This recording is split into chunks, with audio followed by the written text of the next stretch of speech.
विकास का मॉडल, जिससे उसके जीवन स्तर में वो जीवन भर गरीब न रहे बल्कि उसके जीवन स्तर में परिवर्तन हो, यह पहली बार देखने को मिला जब स्वतंत्र भारत ने, अनुमान करिए, जब मोदी जी ने देश के अंदर सत्ता की बागडोर संभाली थी, तब देश के अंदर कुल देश की आबादी 120 करोड़ थी और मोदी जी ने सफलतापूर्वक इस दौरान एक बार फिर सीएम योगी आदित्यनाथ जी ने पत्रकारों से वार्ता की, साथ ही अपना प्लान बताया किस तरह हम अपने देश के जितनी भी जनता है उन सभी का किस तरह भला करने वाले हैं, किस तरह गरीबी दूर करने वाले हैं, किस तरह लाभ देने वाले हैं। पूरी चीजें बारीकी से बताई उन्होंने। तो प्लीज वीडियो को लास्ट तक जरूर देखिएगा। वीडियो पसंद आए तो वीडियो को लाइक कीजिए। भारत, चीन और अमेरिका, यानी 25 करोड़ लोग भारत के अंदर गरीबी रेखा से उबर करके उन्होंने सामान्य नागरिकों के रूप में अपने जीवन यात्रा को आगे बढ़ाया है। उनके घर में कोई ना कोई कमाने वाला है, एक निश्चित कमाई है। और अगर मोदी जी ने देश के अंदर इन कार्यक्रमों को चलाया है तो उसका सर्वाधिक लाभ यूपी जैसे राज्य को प्राप्त हुआ। यूपी देश की सबसे बड़ी आबादी का राज्य, पहचान के लिए मोहताज, जिस राज्य में अराजकता थी, असुरक्षा थी, गुंडागिर्दी थी, भ्रष्टाचार था, जिस राज्य के नौजवान के लिए राज्य में तो नौकरी और रोजगार नहीं था, लेकिन राज्य के बाहर भी पहचान का मोहताज होकर के इन सब चीजों से वंचित होना पड़ता था, उस राज्य ने भी प्रधानमंत्री मोदी जी के इस विजन का लाभ उठाया। अगर केंद्र ने देश के अंदर 4 करोड़ गरीबों को एक एक आवास दिया तो उत्तर प्रदेश में 65 लाख गरीब परिवारों को एक एक आवास की सुविधा का लाभ प्राप्त हुआ। देश के अंदर 12 करोड़ गरीबों के लिए एक एक शौचालय बने, 12 करोड़ गरीबों के घर में एक एक शौचालय बने, तो यूपी के अंदर 3 करोड़ गरीबों के घर में एक एक शौचालय बने। देश के अंदर 10 करोड़ घरों में माताओं के आंखों के आंसू पहुंचने के लिए, रसोई के लिए एलपीजी के मुफ्त में कनेक्शन मिले, तो यूपी के अंदर लगभग 2 करोड़ परिवारों को यह सुविधा मुफ्त में मिली। देश के अंदर अगर आयुष्मान भारत में 60 करोड़ लोग कवर हुए तो उन 60 करोड़ में से 15 करोड़ अकेले यूपी के हैं। देश के अंदर अगर 80 करोड़ लोगों को फ्री में राशन की सुविधा का लाभ प्राप्त हुआ है, कोविड कालखंड में जब दुनिया पस्त हो चुकी थी, हिम्मत हार चुकी थी, तब भारत अपने उन लोगों को पूछ रहा था, उन लोगों की पूजा कर रहा था जिसको दुनिया में कोई पूछ नहीं रहा था, और वह कार्य भारत के अंदर हुआ। तो यूपी के अंदर 15 करोड़ लोग फ्री में राशन की सुविधा का लाभ भी प्राप्त कर रहे हैं। यानी वह गरीब पहली बार सरकार के एजेंडे का केवल वोट बैंक नहीं बना। आप याद करिए, गरीब की जब हम बात करते हैं तो उसकी जाति की बात नहीं करते, उसका मत और मजहब नहीं देखते, उसका संप्रदाय नहीं देखते। हमारे लिए गरीब गरीब है, उसका उत्थान होना चाहिए, उसके प्रति संवेदना होनी चाहिए, उसको बेहतर सुविधा प्राप्त होनी चाहिए, वह शासन की योजना में जुड़ने का हकदार है और वह सस्टेनेबल विकास की उस प्रक्रिया का पार्ट बनना चाहिए जहां गरीबी का दंश उसे कभी फिर से डसने का दुस्साहस न कर सके। और वह मॉडल मोदी जी ने दिया है। गरीबों की को उत्थान करके उनको सामान्य नागरिक के रूप में जीवन यापन करके सिर गौरव के साथ आगे बढ़ा करके कि मैं भारत का नागरिक हूं, मुझे भी जीने का अधिकार है, इस रूप में जीने का अधिकार पहली बार मोदी जी ने देश के उन लोगों को दिया। आधी आबादी के साथ कितना भेदभाव होता था, असुरक्षा का वातावरण, भ्रूण हत्याएं,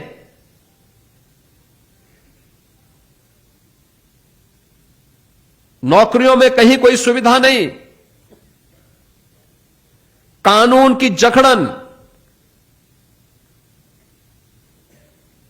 और उन सब के साथ ही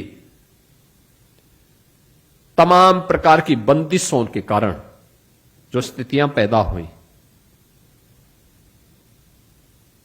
2014 के बाद पहली बार आपने देखा होगा मोदी जी ने देशवासियों के सामने नारा दिया था, बेटी बचाओ बेटी पढ़ाओ का।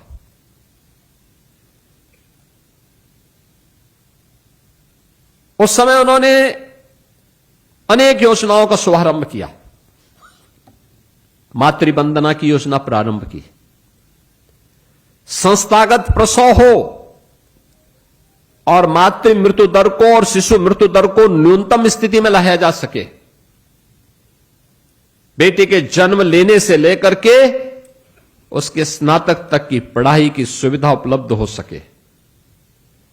ये सभी कार्यक्रम देश भर में लागू किए गए और आज मातृवंदना की योजना और बेटी बचाओ बेटी पढ़ाओ से लेकर के देश की अलग अलग सेवाओं में, चाहे वह भारत की आर्मी हो, स्पेस टेक्नोलॉजी हो, भारत के उद्योग हो, भारत के किसी भी अन्य संस्थान में उस बेटी को बेहतरीन प्लेसमेंट की सुविधा है, उनके लिए आरक्षण की व्यवस्था भी है और नारी बंधन अधिनियम के माध्यम से अब वह केवल वहीं तक सीमित नहीं रहेगी बल्कि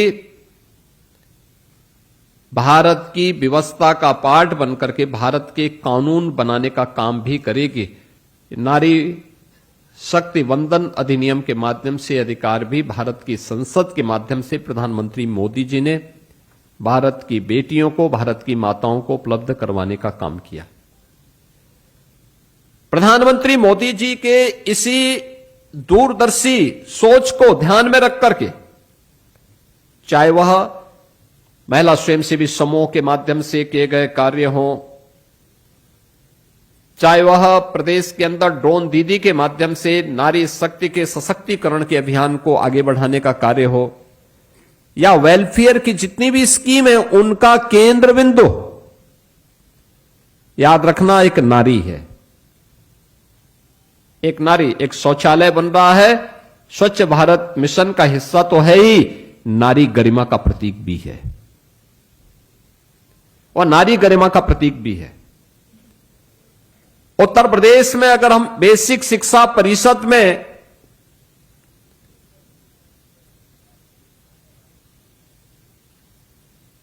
uniform, bag, books, shoes, socks, sweater देते हैं तो योजना हम लोगों ने प्रधानमंत्री मोदी जी के बेटी बचाओ बेटी पढ़ाओ के उस अभियान से प्रेरणा प्राप्त करके 2017 में प्रारंभ की थी।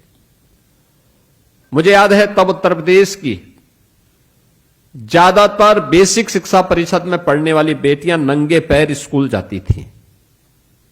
आप अनुमान करिए, पथरीला रास्ता हो, भीषण सर्दी या गर्मी हो,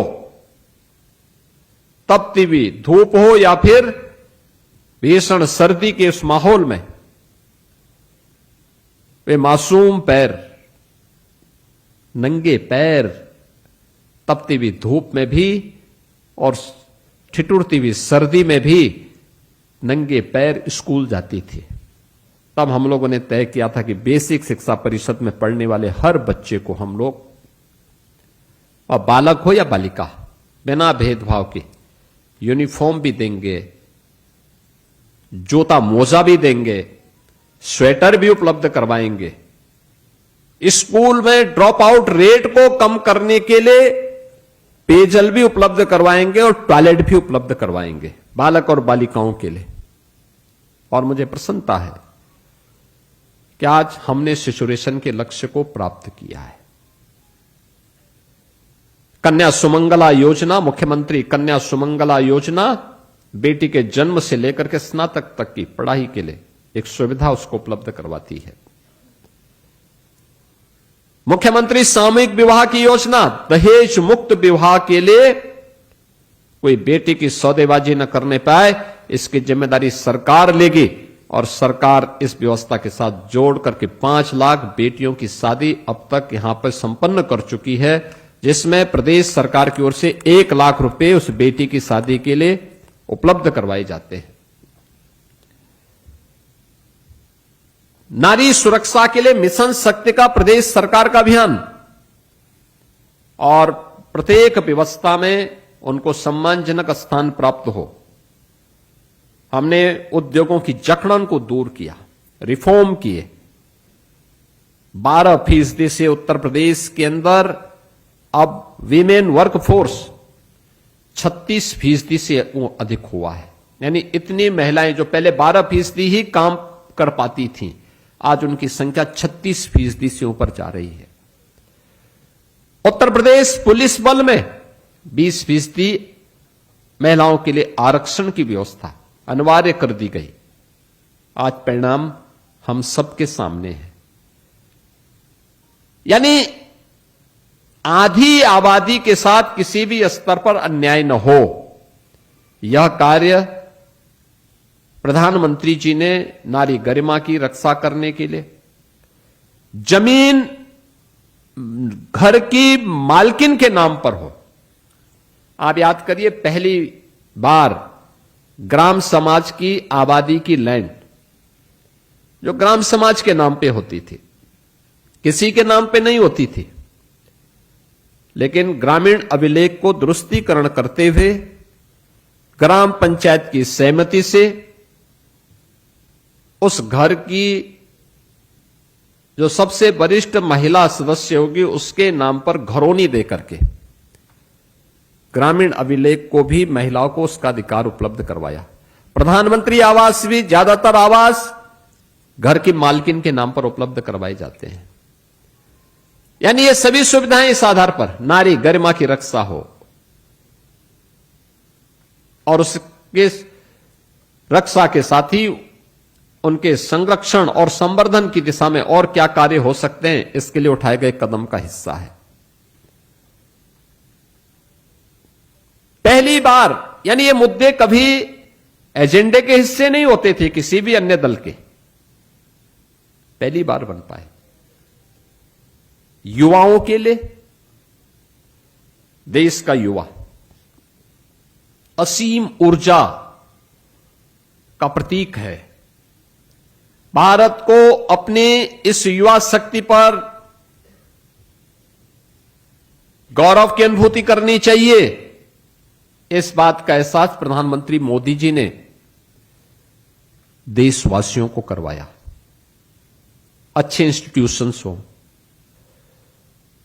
युवाओं के लिए किसी भी स्थिति में वह डिप्रेस न हो, इसके लिए प्रोत्साहन करने के लिए आप देखते होंगे हर वर्ष परीक्षा के पूर्व प्रधानमंत्री मोदी जी परीक्षा पे चर्चा करके बोर्ड की परीक्षाओं में भाग लेने वाले किसी भी बोर्ड के बच्चे हों, उनके साथ सीधे संवाद का कार्यक्रम करते हैं। इसके लिए उन्होंने एक पुस्तक भी लिखी। यानी छात्र भी उनके एजेंडे का हिस्सा है। वह छात्र केवल पुस्तकीय अध्ययन ही न करे, बल्कि उसका स्किल डेवलपमेंट भी हो। छात्र के अंदर रिसर्च एंड इनोवेशन की भी प्रवृत्ति पैदा हो, वो अपना स्वयं का स्टार्टअप स्थापित कर सके, पहली बार स्वतंत्र भारत में एहसास युवाओं को हुआ कि हम भी अपना स्टार्टअप स्थापित कर सकते हैं। इसके लिए प्रधानमंत्री मुद्रा योजना उन्होंने उपलब्ध करवाई। हर प्रकार से उसे सशक्त करने की दिशा में कार्य, और पहली बार मिशन रोजगार के नाम पर हर युवा के लिए नौकरी या रोजगार उपलब्ध करवाने के एक बृहद कार्यक्रम, पीएम विश्वकर्मा की स्कीम हो या फिर आत्मनिर्भर भारत के अंदर परंपरागत उद्यम को प्रोत्साहित करने का कार्यक्रम, टूरिज्म के माध्यम से युवाओं के लिए ढेर सारे रोजगार उपलब्ध करवाने का कार्य, ये सभी मोदी जी के नेतृत्व में पिछले 12 वर्ष में सफलतापूर्वक आगे बढ़ा है।